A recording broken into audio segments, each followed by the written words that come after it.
Así que Padre, aquí estás. Bendiciones, Dios te bendiga, Dios te use grandemente. Gracias, hijo. Muchas gracias, Adán. Muy buenos días a todos, ¿cómo están? Qué bueno, Jesucristo fue crucificado, fue muerto, enterrado y resucitado a los 3 días. Y ha sido el personaje más grandioso de toda la historia, indubitablemente, y nos encontramos en un tiempo donde la Biblia nos muestra con lujo de detalles que la humanidad verdaderamente, certeramente, inequívocamente ha llegado al final. La Biblia muestra claramente que somos, todos nosotros los que estamos aquí, la última generación. Esta toma de Siria en esta semana es una de las últimas profecías de los últimos tiempos de la Biblia. Yo voy a estar dando conferencias la semana que entra al respecto. Pueden meterse a YouTube, Armando Alducin en YouTube, y vamos a estar ahí continuamente informando a la gente lo que la Biblia dice, no lo que dicen los politólogos, ni los comentaristas de televisión, ni los escritores, sino lo que la Biblia dice de lo que está sucediendo en el Medio Oriente. Así que pues estamos atentos, nos da mucho gusto, ¿verdad?, que cada día nos acercamos más a ese día glorioso donde estaremos enfrente de nuestro Salvador. Así que preparémonos para encontrarnos con nuestro Dios. Muy bien, vamos a compartir algunas verdades bíblicas en esta mañana, y para todos ustedes que nos visitan o que tal vez han oído pocas veces acerca de la Biblia, es el primer libro en haber sido impreso en la imprenta de Gutenberg, el primer libro en haber sido impreso.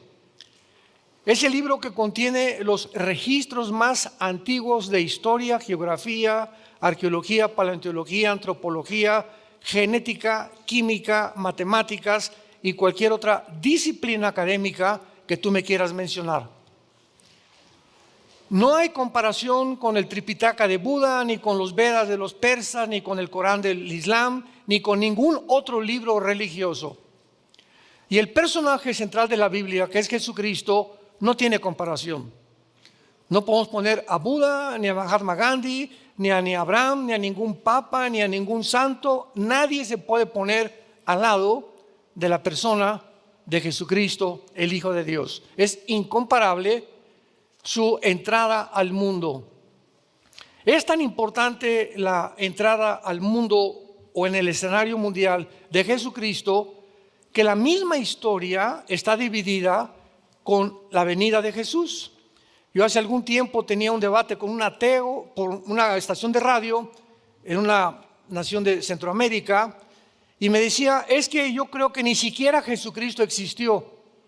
Yo solamente le dije, ¿me podría decir ahorita en qué día estamos? Y agarró su reloj, pues estamos en tal mayo de 1994. Y le dije, ¿y desde cuándo estamos contando 1994? Y se quedó así, quería voltear al cielo, le comenzó a dar tos y no me quería contestar. Y le dije, le voy a ayudar desde el nacimiento de Cristo. Porque desde que nació Jesucristo se cuenta después de Cristo y antes de Cristo toda la historia humana. Le dije, ¿quién es el personaje que más ha impactado tan grandemente el mundo que inclusive el día de nuestro nacimiento, aunque sabemos que no es el 24 de diciembre, sin embargo se celebra el nacimiento de Jesucristo, no el de Buda, no el de Mahatma Gandhi, no el de Zoroastro, de ningún otro personaje? Hasta los ateos cierran sus comercios. Y no solamente el nacimiento de Cristo es el único personaje del quien llega un espíritu como este en Navidad, de melancolía, de cantos, y nos comenzamos a hacer regalos. ¿De dónde viene todo esto? Que el regalo más grande que Dios nos ha dado ha sido a su Hijo Jesucristo, para que cualquiera que en Él crea no se pierda, mas tenga la vida eterna. Pero no solo eso, sino que también Jesucristo es el único personaje en la historia de quien se celebra su muerte, la famosa Semana Santa, que hasta vacaciones dan. Entonces, cuando venimos a la Biblia, que es el libro que nos muestra la vida, el carácter de Jesucristo, que Él es el reflejo del único Dios vivo y verdadero, vamos a encontrar evidencias filosóficas, históricas, éticas, genéticas, repito, porque más del 40% de las profecías de la Biblia se han cumplido.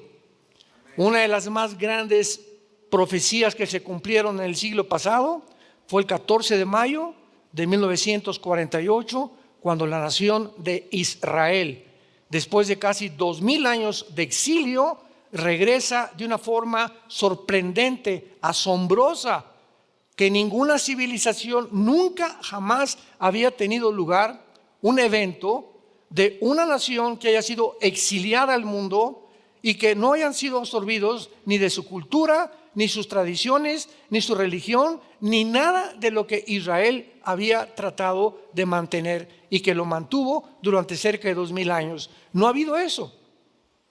Aquí, por ejemplo, en Estados Unidos, cuando pasamos los mexicanos al otro lado o los que quieren vivir ya, guatemaltecos, nicaragüenses, hay un fenómeno, ¿verdad? Que al entrar a Estados Unidos, los mexicanos o los que viven o han nacido allá ya no quieren ni hablar español, porque quieren ser absorbidos por la cultura, no quieren ser diferentes a los demás y se visten con sus calcetines, su cachucha, quieren vivir tipo americano porque se tienen que adaptar. Italianos, alemanes ya no hablan italiano, ya no hablan alemán, pero no así sucedió con el pueblo judío.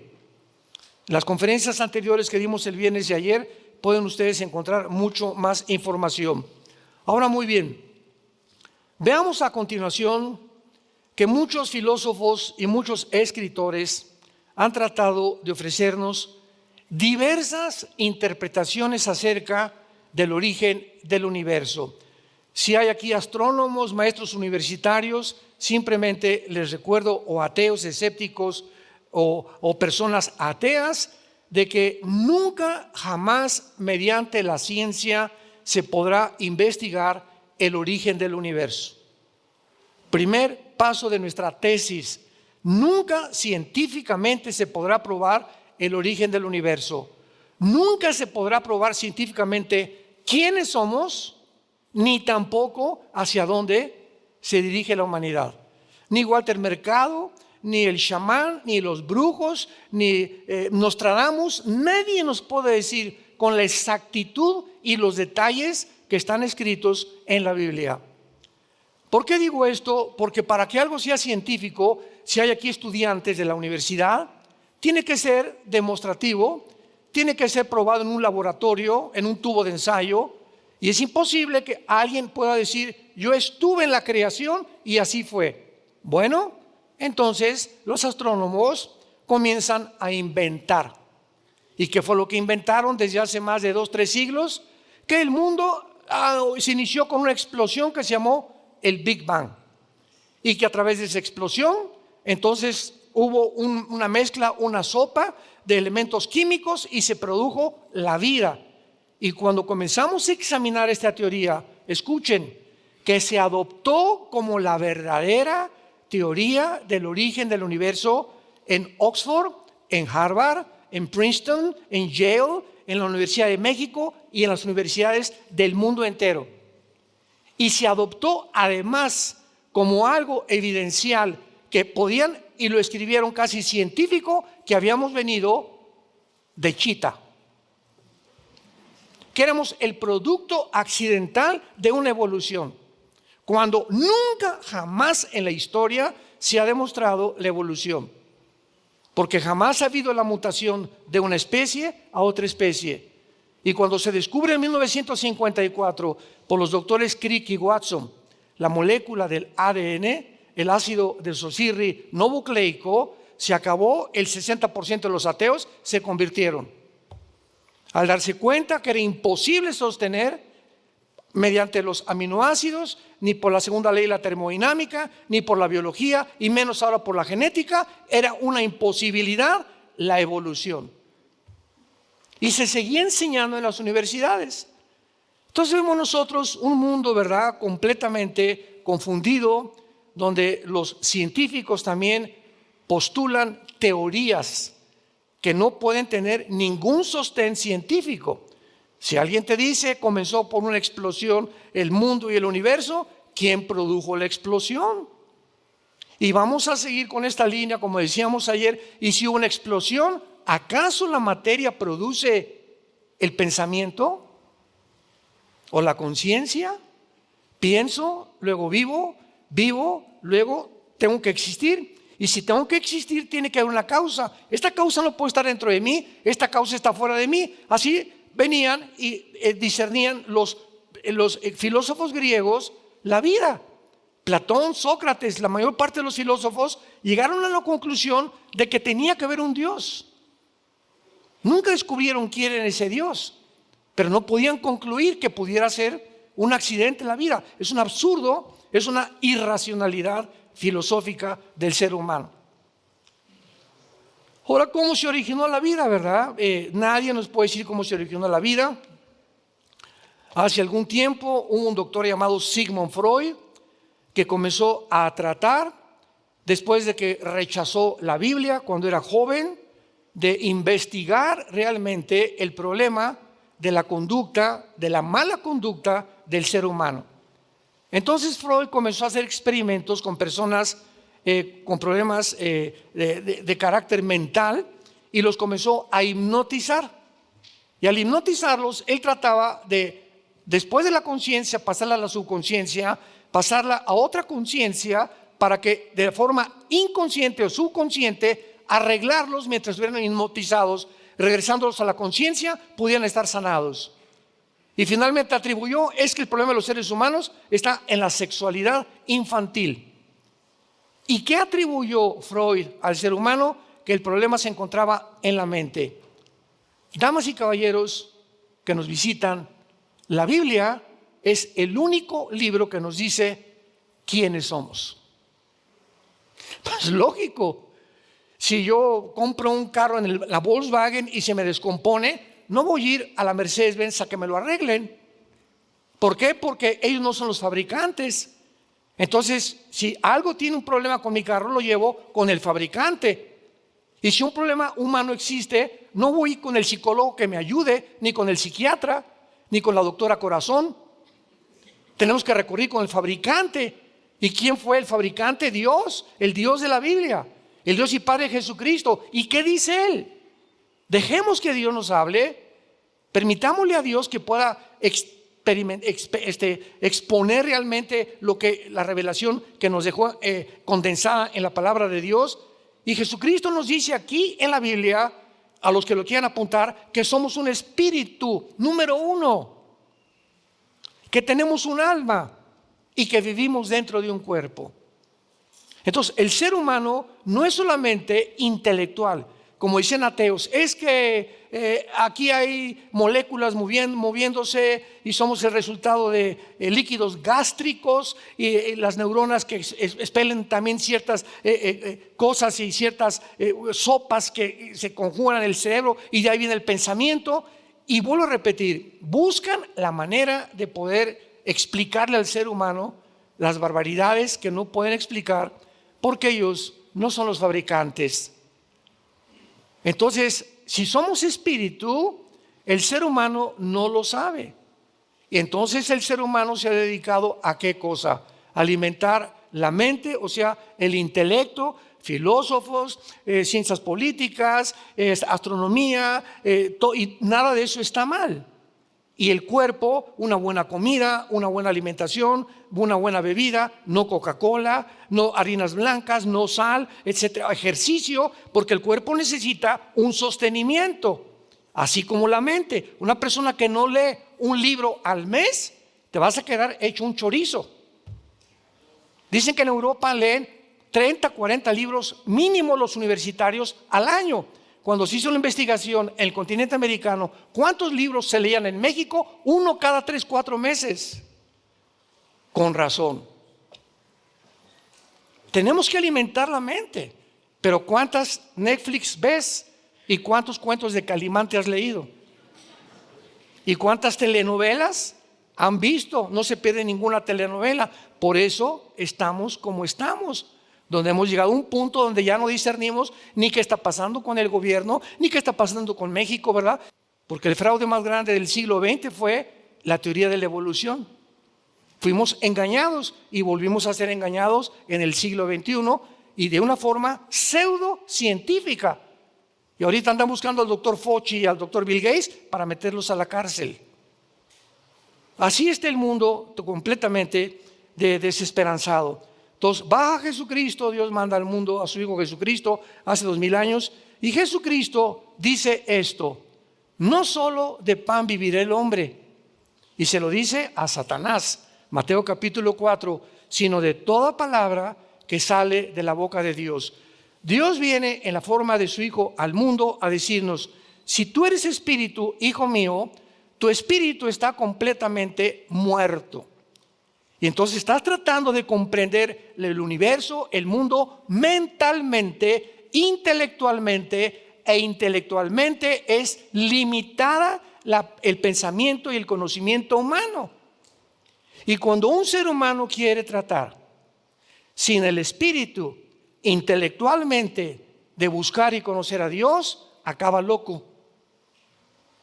Y el ejemplo más grande es Friedrich Nietzsche del siglo XX, un filósofo alemán que escribió Dios está muerto. Y fue contagiado por Carlos Marx, que dijo Dios no existe, el problema son la lucha de clases. Si el proletariado le quita a la burguesía esto, ¿verdad?, y derriba a la burguesía, se van a nivelar, va a haber equidad. Y ahora el Foro Económico Mundial en el siglo XXI, léelo, es la copia completa del comunismo y del marxismo de izquierda, hegeliano y la dialéctica materialista. Métete a Google, Foro Económico Mundial, y dice: bienvenidos a esta ciudad, no vas a tener casa, no vas a tener ropa, bienvenidos porque no tienes por qué tener nada. Y esta teoría se está ya implementando en México. Hace 2 semanas comenzaron las expropiaciones en México, que es el cuarto paso de la agenda. Y estamos aceptando y vamos al camino de Venezuela, de Cuba, de Nicaragua, de Colombia y de Bolivia.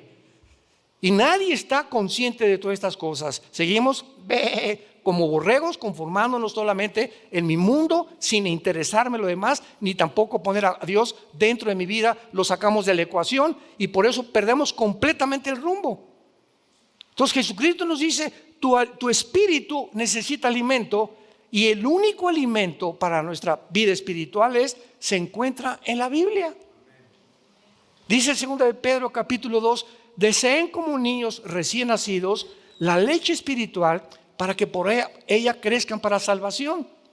Entonces, si tú no tienes contacto con la Biblia, pues eres muy inteligente y esto y el otro, y vas a llegar un momento en el que con tanto conocimiento intelectual no vas a entender ni quién eres. Y se llegan ahora las personas más influenciables, más multimillonarias y los filósofos más grandes del siglo XXI a reunir en Davos, Suiza, una vez al año, con todos los exmandatarios, exsenadores, pensadores, filósofos, y acaban de declarar en el Foro Económico Mundial que somos dioses. Que somos dioses. Y que la Biblia no existe ni Cristo existe. Y que vamos a crear una superraza de seres humanos, porque tenemos ahora la tecnología, la cibernética, y tenemos ahora la genética, para mezclar ya razas y mezclar las características del murciélago, que tiene un radar, y sacar el ADN del murciélago, mezclarlo con el ADN del ser humano o con el ADN de un león, para que seamos hombres guerreros, y además con el radar, y mezclar así todos los ADNs cuando la misma genética lo impide. Y se vuelven mutaciones, ¿verdad? Se vuelven cosas híbridas o quimeras que no pueden tener ninguna realidad real, científica. Pero es la locura a la que hemos llegado, hermanos, en Cristo, damas y caballeros. Y tenemos que abrir los ojos para darnos cuenta que tenemos que comenzar a regresar a Dios. ¿Cuál es el verdadero propósito de nuestra existencia? El ateísmo, el humanismo, el materialismo y la evolución afirman que todo es material.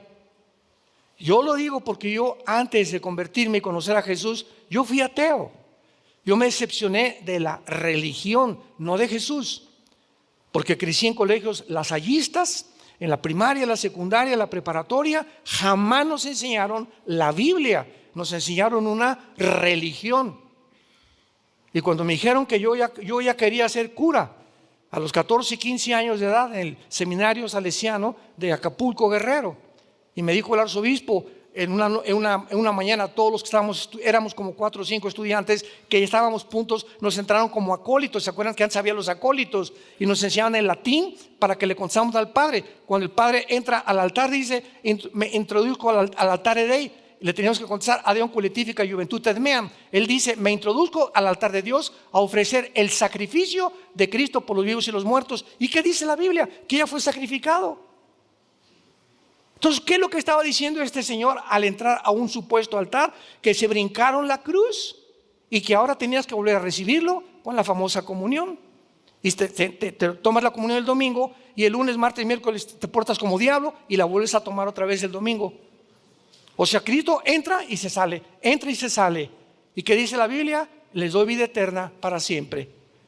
Y cuando recibes a Cristo es una vez y para siempre. Comienzo a leer la Biblia, mi hermano me la da. Comienzo a leer Juan y me doy cuenta que habíamos sido engañados. Y encuentro que la verdad nos haría libres, se caen las vendas, abrimos los ojos por primera vez y nos damos cuenta cuál es la verdad. Y Jesús lo dijo en Juan 14:6, yo soy el camino, la verdad y la vida. Fuera de Cristo no hay ninguna verdad absoluta, porque vivimos en un mundo de relativismo, donde tu verdad es tu verdad, mi verdad es mi verdad. Mira, yo soy gay, déjame como yo estoy, tú eres como estás, no te metas. Mi verdad es esta, como dijo el fundador de la cadena CNN, verdad, de televisión, que ya vendió, tiene como el 35% ahorita de las acciones. Ted Turner se llamó, que se casó también con Jane Fonda, una muchacha artista de cine. Y Ted Turner se decepciona de Dios, de la religión, se vuelve ateo también y dijo los 10 mandamientos de Ted Turner. Y ahora yo voy a hacer mi vida, mi ética, mi moral y voy a determinar qué es bueno y qué es malo. Y lo que él dijo es a lo que el mundo ha llegado con el movimiento LGTB, con la ideología de género, que ahora están las escuelas públicas enseñándoles a nuestros hijos menores de edad que se masturben a los 5 o 6 años de edad, que se usen los baños de las mujeres igual que el de los hombres, que en los Juegos Olímpicos juegue una luchadora mujer con un luchador hombre porque el hombre es transgénero, como la italiana que casi la noquean ahora en los Juegos de París. El mundo está completamente desarticulado, ha perdido la brújula porque le han dicho a Dios, no te metas con nosotros, somos lo suficientemente inteligentes para poder determinar qué cosa es bueno y qué cosa es malo.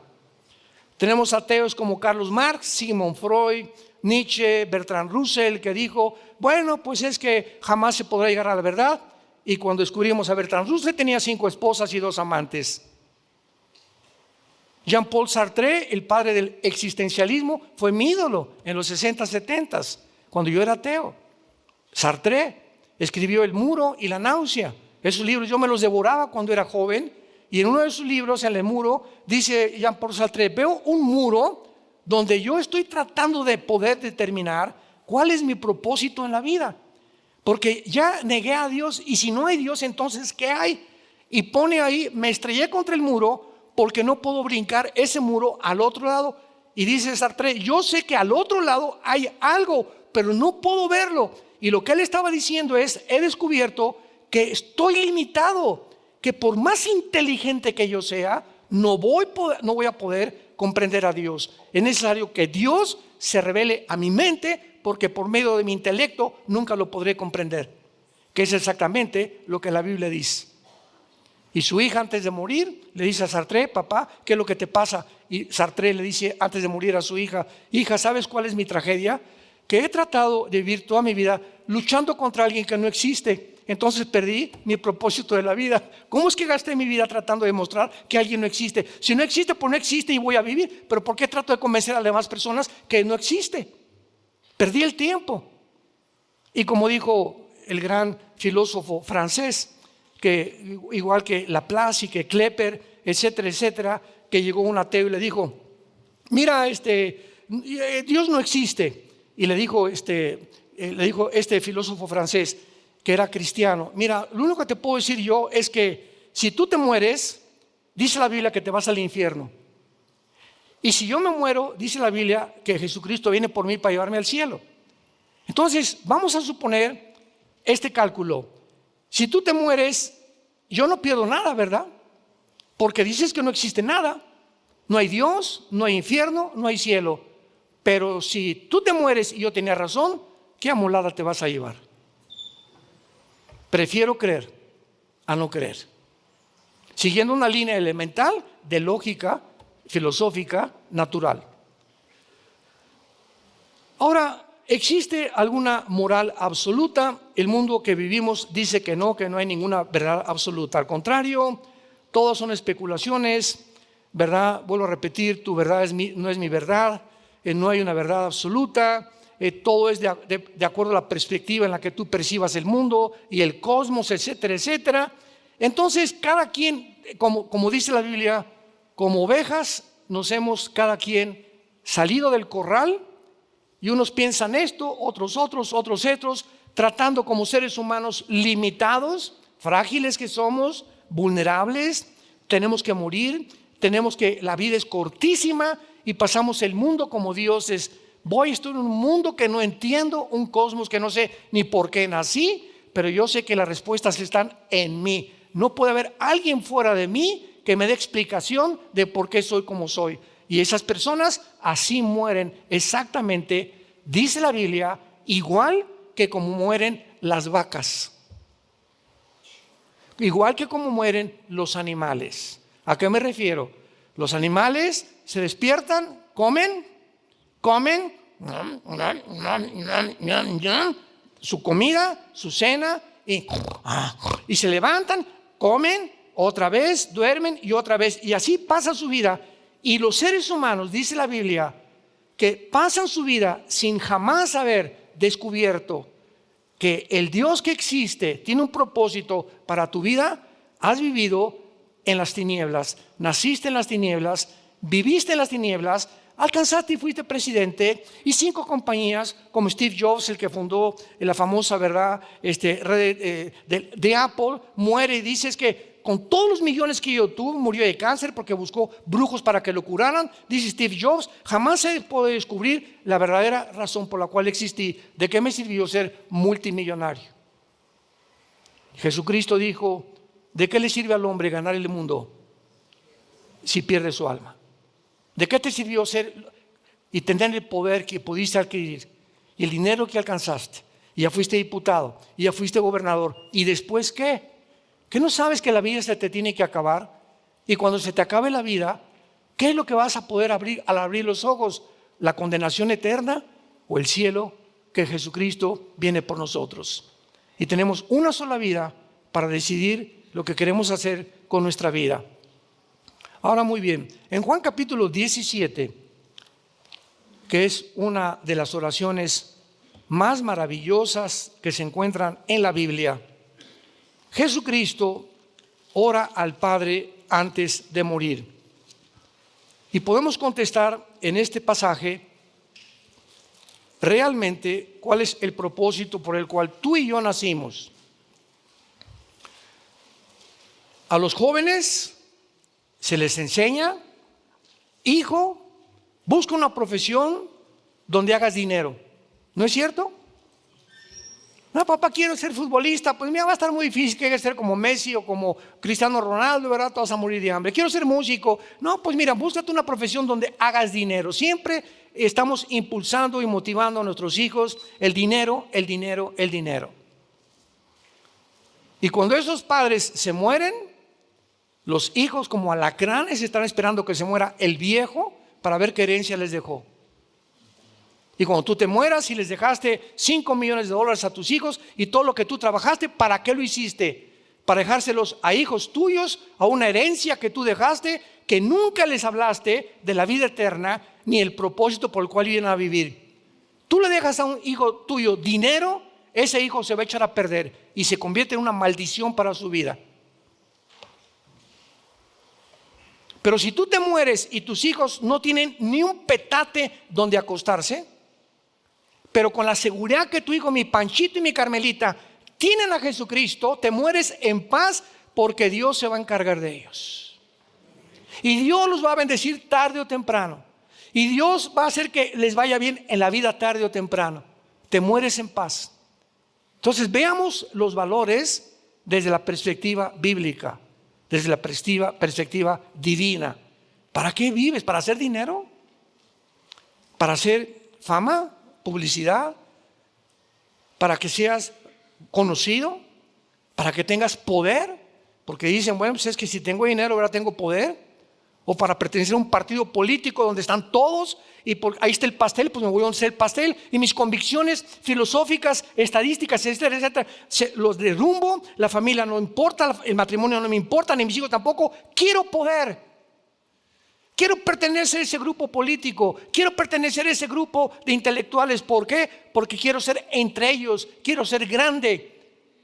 Y acabas recogiendo basura y sacrificando a tu familia por el ego tan grande con el cual el ser humano ha nacido. Dice Juan 17, Cristo antes de morir, estas cosas habló Jesús, levantando los ojos al cielo, y dijo: Padre, la hora ha llegado, glorifica a tu Hijo para que también tu Hijo te glorifique a ti. Como le has dado, vean lo que dice Jesús, que Él recibió del Padre una potestad, o sea, un poder.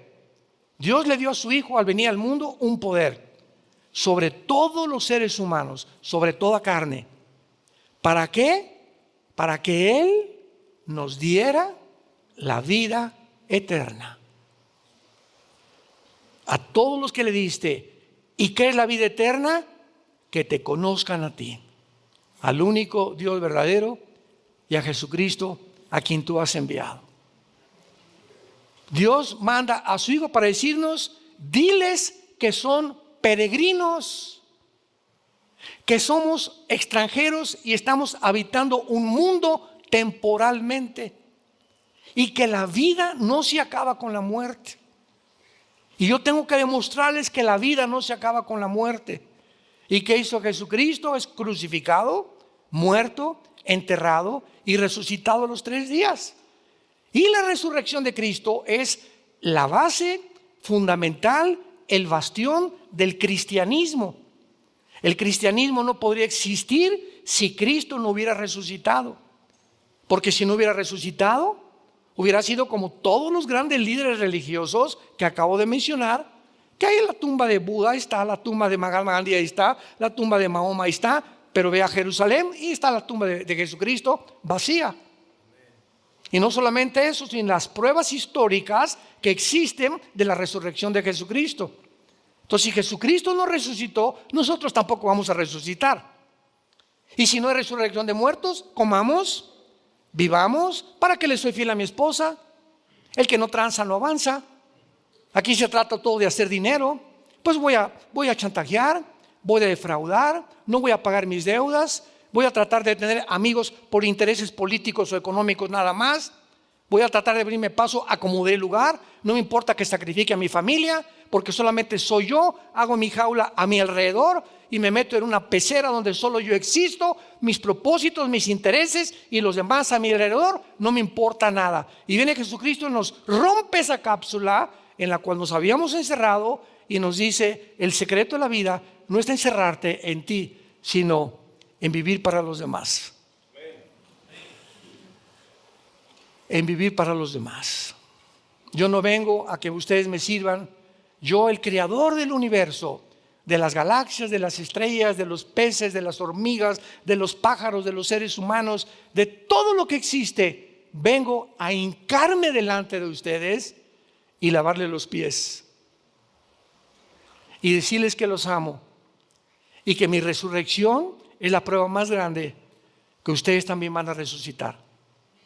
Y si Jesucristo no hubiera resucitado, no tendríamos ninguna garantía de que hay vida después de la muerte. Esta es la vida eterna, que conozcamos a Dios. Y nadie puede conocer a Dios a través del vudú, o a través de la meditación trascendental, o a través de Hare Krishna, o meditando y me estoy concentrando con Él, o a través del peyote, o de la marihuana, o del LSD, o de los fetaniles. ninguna otra droga, ningún otro medio, ningún otro sistema inventado por los seres humanos, a través de ninguna religión vas a llegar a Dios, porque las religiones no salvan ni dan el conocimiento de Dios. El cristianismo no es una religión, es una relación personal, viva, dinámica, orgánica con alguien que está vivo. Ves a los del Islam, ¿verdad? Se hincan y ahí están, no saben ni a quién, Alá, no saben, no tienen ni pensamientos para Alá. Y lees el Corán, maten a los que no sean musulmanes o decapítenlos. Y vienes a la Biblia y nos muestra la historia del principio al final como está escrita, para que sepamos que Dios se adelantó a la historia para demostrarnos que Él es real, que la Biblia es la palabra de Dios y que Jesucristo es su Hijo, que quiere entrar esta mañana a tu vida y darte la vida eterna. ¿Qué es la vida eterna? Que cuando tú mueras no te condenes en el infierno. Cristo habló más veces del infierno que del cielo, y habló más veces de los demonios que de los ángeles. Era tan grande la preocupación y Cristo en Getsemaní, saliéndole sangre por las capilaridades de su piel, que Él sabía que se iba en la cruz a enfrentar a todo el pecado de todos los seres humanos, a Satanás y a la muerte. Y le gritó a su Padre: si es posible, pasa de mí esta copa. Pero finalmente Él se rindió y le dijo: Padre, no se haga mi voluntad, sino tu voluntad. Porque de tal manera amó Dios al mundo que nos dio a su Hijo Jesucristo. Entonces Dios podía enviarnos palomitas y miren, yo los amo y les voy a dar, vayan al cine. Cualquier religión salva, sigan cualquier religión, pero Jesucristo desde el cielo nos manda un mensaje. No hay manera que tú tengas contacto conmigo si antes no conoces a mi Hijo en la cruz.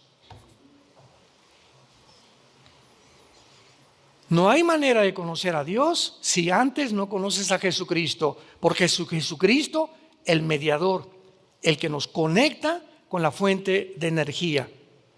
Y si tú crees esto, tienes la vida eterna. Y cuando tú mueras, morirás en paz y abrirás tus ojos y tendremos miles de ángeles a nuestro alrededor que nos llevarán a la presencia de Dios. Y ahí podrás saber, valió la pena en la corta vida que Dios me dio haber creído en el Hijo de Dios.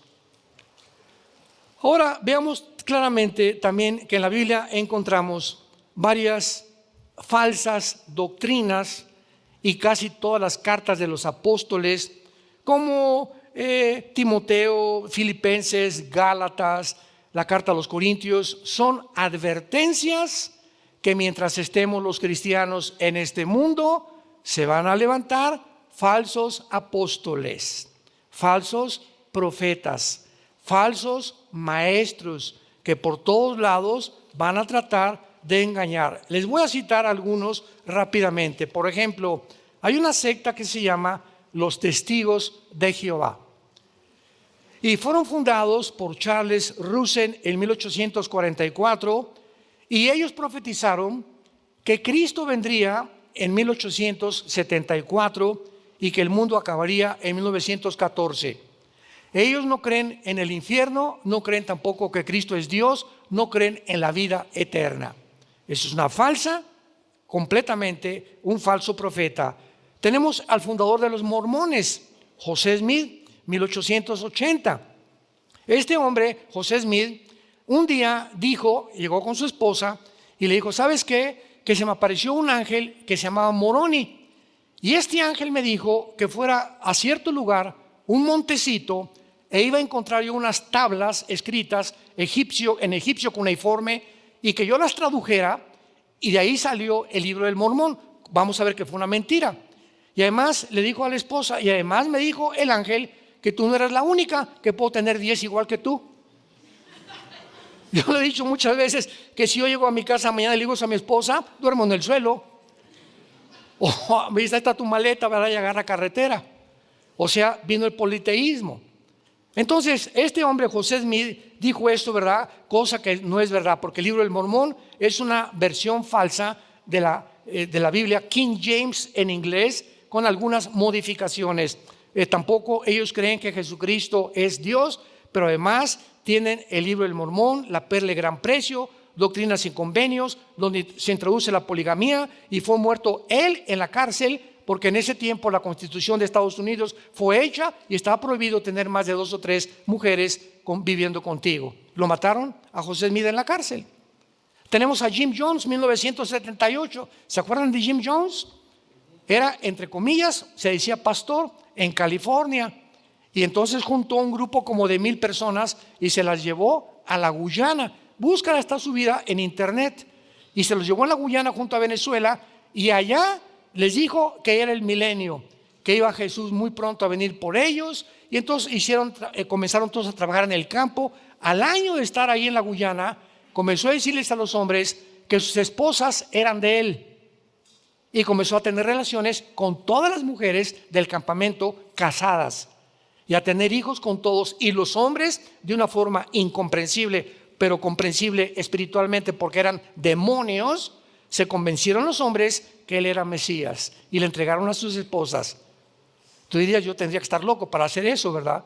Pero cuando un demonio entra a una persona y te altera las neuronas, ya no piensas de una forma normal. Comienzas a hacer locuras, precisamente por la influencia demoníaca en tu mente.